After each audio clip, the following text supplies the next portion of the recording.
ఓం గణపతయే నమ. శ్రీ బాలాదేవిజయ నమ. ముహూర్తానికి పురోహితుని దగ్గరికి వెళ్ళినప్పుడు మంచి ముహూర్తం బలమైంది చూడమని చెప్పేసి అంటాం. ఆయన పంచాంగం అటు తిప్పి వీళ్ళు అటు ఇటు ఇలా అనుకుని ముహూర్తాలు ఉన్నాయి కానీ మీ పేరున మీ ఇద్దరి పేరున బలంగా లేవు అని చెప్పేసి అంటారు. లేదంటే 2 నెలలు 3 నెలల వరకు లేవు ముహూర్తాలు అని చెప్పేసి అంటారు. ఇదేమిటి ముహూర్తాలు ఉన్నాయి కానీ మనకు కుదరకపోవడం ఏంటి అంటే అది తెలియాలంటే తారాబలం చంద్రబలం గురించి తెలియాలి. మన జన్మ నక్షత్రం లేదా నామ నక్షత్రం బట్టి మన పేరున ముహూర్తం బలమైందో కాదో తెలుసుకోవడమే ఈ తారాబలం చంద్రబలం. దీని గురించి పూర్తిగా ఈ వీడియోలో చూద్దాం. ముందు తారాబలం ఏ విధంగా చూడాలనేది తెలుసుకుందాం.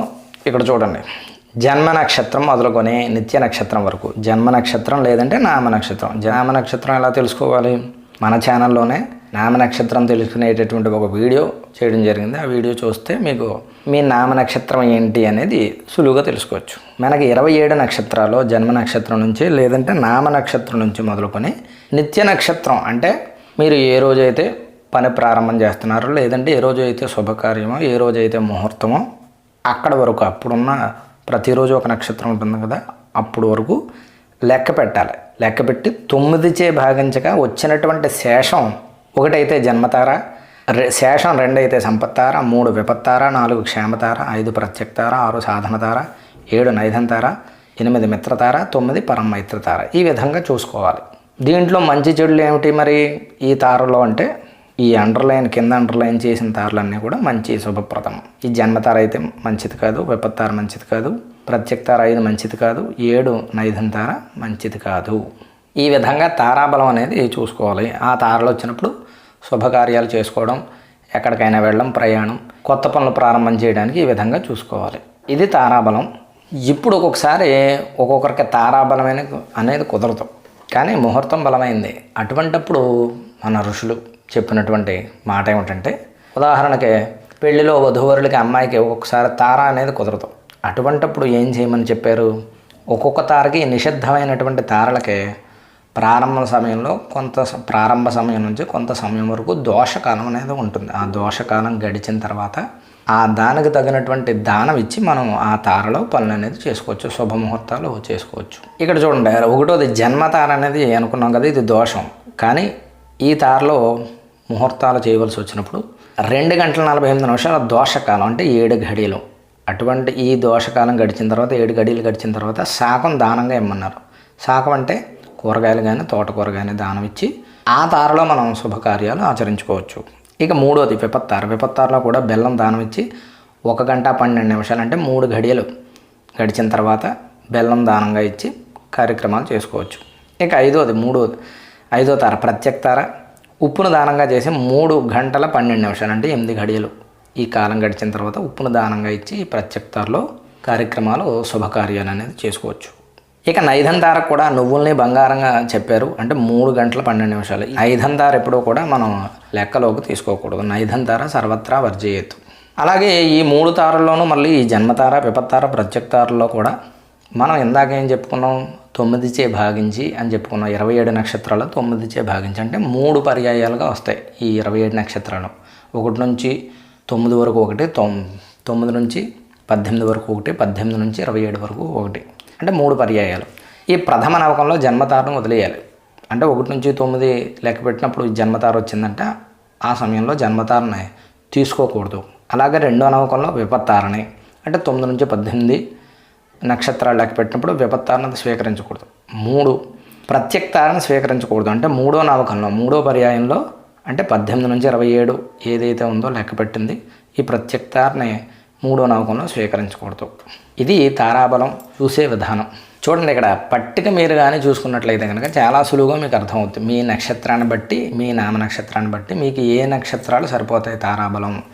ఇది మీ జన్మ లేదా నామ నక్షత్రాలు ఈ వరుస. ఇది ఇక్కడ ఎదురుగా ఉన్నటువంటి నక్షత్రాలన్నీ కూడా మీకు శుభముహూర్తాల్లో మీకు సరిపోయేటటువంటి నక్షత్రాలు. వీడియో ఆపి ఒకసారి చూసుకోండి, లేదంటే స్క్రీన్ షాట్ తీసుకున్నా మీకు తెలుస్తుంది. అశ్విని నక్షత్రానికి భరణి, రోహిణి, ఆరుద్ర, పుష్యమి, ఆశ్లేష, పుబ్బ, హస్త, స్వాతి, అనురాధ, జ్యేష్ఠ, పూర్వాషాఢ, శ్రవణం, శతభిషం, ఉత్తరాభాద్ర, రేవతి. ఈ విధంగా చూసుకోవాలి. మాకు ఈ తారాబలం చూసుకునే విధానం చాలా కన్ఫ్యూజను. మళ్ళీ 27 నక్షత్రాలు, జన్మ నక్షత్రం, నామ నక్షత్రం, 9 భాగించడం, శేషం, ఇదంతా కాకుండా సులువుగా చూసుకునేది పట్టిక మీరు ఇక్కడ చూసుకోండి. ఇక్కడ మీది జన్మ నక్షత్రం లేదంటే నామ నక్షత్రం, ఇది నిత్య నక్షత్రం. ఇది చూడండి, ఇక్కడ 3 నక్షత్రాల చొప్పున ఈ వరుస ఉంది. ఇక్కడ 3 వరుసల్లో 9 నక్షత్రాల చొప్పున 3 వరుసల కింద ఇక్కడ ఉంది. ఇక్కడ నుంచి మీ జన్మ నక్షత్రం ఉదాహరణగా హస్త అనుకుందాం. ఈ నిత్య నక్షత్రం చిత్త వచ్చింది అంటే ఏమిటైంది, ఇక్కడ రెండో అయింది శేషం, రెండో తార. అంటే రెండో తార ఏమిటి, సంపత్ తార, అంటే శుభప్రదం, మంచిది అని అర్థం. అంటే మీది హస్త నక్షత్రం లేదంటే నామ నక్షత్రం, జన్మ నక్షత్రం అయ్యి నిత్య నక్షత్రం చిత్త అయితే కనుక మీకు సంపత్ తార అవుతుంది. అంటే ఆ రోజు బాగుంటుంది ముహూర్తానికి, లేదంటే ఏదైనా కార్యాలు ప్రారంభం చేయడానికి. ఈ విధంగా తారాబలం అనేది చూసుకోవాలి. ఇక చంద్రబలం గురించి చూసుకుందాం. చంద్రబలం ఏ విధంగా చూడాలి, జన్మరాశికి లేదంటే నామరాశికి లగ్న, తృతీయ, షష్టమ. లగ్న అంటే 1, తృతీయ అంటే 3, షష్ట అంటే 6, సప్తమ అంటే 7, దశమ అంటే 10, ఏకాదశం అంటే 11. ఈ స్థానాల్లో జన్మరాశికి ముహూర్త కాలంలో ఈ స్థానాల్లో కానీ చంద్రుడు ఉంటే మంచిది. అదే ఈ స్థానాల్లో చంద్రుడు ఉంటే చంద్రబలం బాగున్నట్టు గుర్తు. ఈ చంద్రుడికి వృద్ధి క్షయాలు ఉన్నాయి కదా, కృష్ణపక్షంలో అంటే పౌర్ణమి వెళ్ళిన తర్వాత 4, 8, 12 స్థానాల్లో మంచివాడు. కృష్ణపక్షం అంటే పౌర్ణమి వెళ్ళిన తర్వాత 4, 8, 12 అంటే పైన చెప్పుకున్నటువంటి 1, 3, 6, 7, 10, 11 స్థానాలతో పాటుగా కృష్ణపక్షం అయితే ఈ స్థానాలను కూడా కలుపుకోవాలి. ఇది కూడా 4, 8, 12లో ఉంటే మంచిది. శుక్లపక్షంలో అయితే అంటే అమావాస్య వెళ్ళిన తర్వాత 2, 9, 5 ఇందాక చెప్పుకున్న 1, 3, 6, 7, 10, 11తో పాటుగా ఈ 2, 9, 5 స్థానాన్ని శుక్లపక్షంలో కలుపుకోవాలి. ఈ స్థానాల్లో శుక్లపక్షంలో ఈ స్థానాల్లో చంద్రుడు ఉంటే మన జన్మరాశికి ఆ ముహూర్తం, ఆ లగ్నం మనకు శుభప్రదంగా ఉన్నట్టు గుర్తు. ఇది చంద్రబలం చూసే విధానం. ఇక్కడ చివర చూడండి, చంద్రుడు తల్లి కుమారులను రక్షించినట్లు పోషించును. చూడండి, తల్లి కుమారులను రక్షించినట్టుగా చంద్రుడు జాతకుడిని రక్షిస్తాడు అనేది ఇక్కడ చంద్రబలం ఉద్దేశం. చంద్రబలం ఏ సమయాల్లో ముఖ్యంగా చూడాలి, ప్రయాణం, వివాహం, సీమంతం, ఉపనయనం, అన్నప్రాసన, విద్యారంభం. తారాబలం చూసినట్లుగానే చంద్రబలం కూడా ముఖ్యంగా చూసుకోవాలి. ఇది చంద్రబలం యొక్క విశేషం. ఇది చూశారు కదా, తారాబలం, తారాదోషాలు, దానికి సంబంధించినటువంటి పరిహారాలు, ఇవ్వవలసినటువంటి దానాలు ఏ విధంగా చూసుకోవాలి, అలాగే చంద్రబలం.